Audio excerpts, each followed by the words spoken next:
Ik ging me gisteren mee de tijd van de Tafelstraat nog rappelleren. Het was 1956. De tijd van Litse, koekerellen, rijpen, buksjes springen en van bergenmanneken spelen. Het huis had een duistere gang. Links woonden Ampa Pieters en rechtsonder mijn naam en mijn Mieke en Ampa zus van Rijsselt. En in een klein achterkamertje woonden Tantini en Nonkari. Veel woonde boven aan de linkerkant en rechts overal Bekkers. Mam zag immer bij madame Bekkers weg te blijven. Want er was het met die vrouw. Maar ik zag dat blijkelijk niet zo. Diks moest ik de nummer met poep naar onder brengen en in de jeker kieperen. Dan kreeg ik een paar knepjes van overal Bekkers. Ik vond ze enigszins toch wel bizar als kind zijnde. Bovenop het huis lag een goede zolder, waar ik wel eens rondspookte.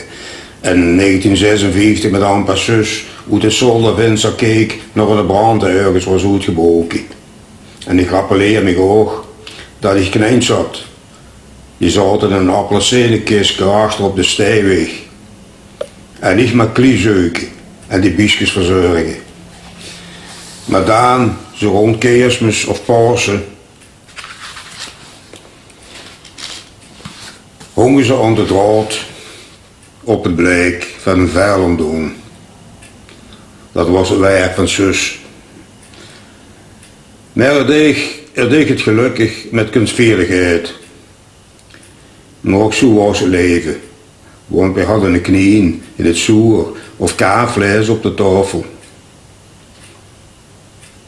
Ook het heer mijn 3 tam witte ratten met rode huisjes, die in een goede glazen pot had zitten de jeker in gemieterd.